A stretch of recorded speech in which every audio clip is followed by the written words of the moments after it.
That was Easy Beats Friday on my mind. The great thing about this show is that when I'm prepping it is I put together a playlist, and as I'm doing the playlist, I'm listening to the music 3 or 4 times, maybe 5 times.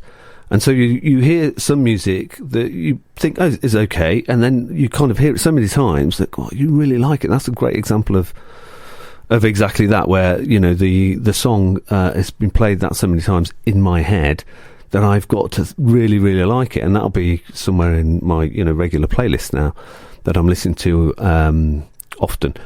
I'm repeating myself there when they said regularly and often. Anyway, look, the one thing that I was thinking of was as a feature was, and this is what I was thinking of calling the feature, I think it speaks for itself, I'll play it till you damn well like it. Yeah, so I'll take a song that maybe I've been listening to a few times, and I will potentially play it twice within a show, and then in the next show play it twice. Yeah, so that you get to hear it 4 times if your maths is good. Because I always said, my brother and I, when we talked about music, we always said you need at least 3 listens to a song if you've not heard it before or only heard it, seldom. If you listen to it 3 or 4 times, you'll know whether you like it or not. And I'm kind of doing you a favour in a way if I do that, right? Where if I do bring this feature, I'll play it till you damn well like it, I think you'll probably enjoy it. Anyway, let me know what you think. You can always send me a text and poo-poo that, or get on board. I did mention at the beginning of that song that we were going to talk about how Easy Beats got their name, because they were originally called the Hard Cases. True story this. So they were good mates with the Rolling Stones, and they were about the same time as the Rolling Stones and the Beatles. That whole British invasion music.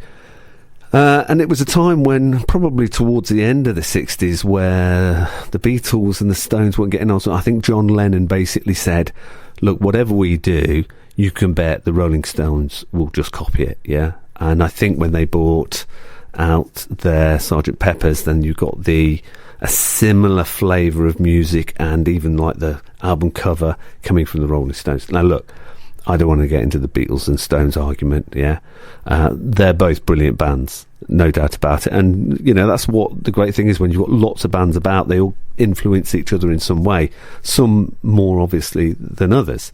Anyway, Mick Jagger got word of this and heard about what John and Lennon had said, and basically they had not conversed directly, but between other people, and said, right, we're going to have a rumble behind Abbey Road. Once you guys have finished doing your session, let's have a fight. And it came to the day when they had a fight, and Keith was right up for it. You can imagine him, and the other band members as well for the Rolling Stones. But Mick Jagger bottled out, really, started to blubber like a baby. Yeah, he was worried that John Lennon was going to give him a thick lip.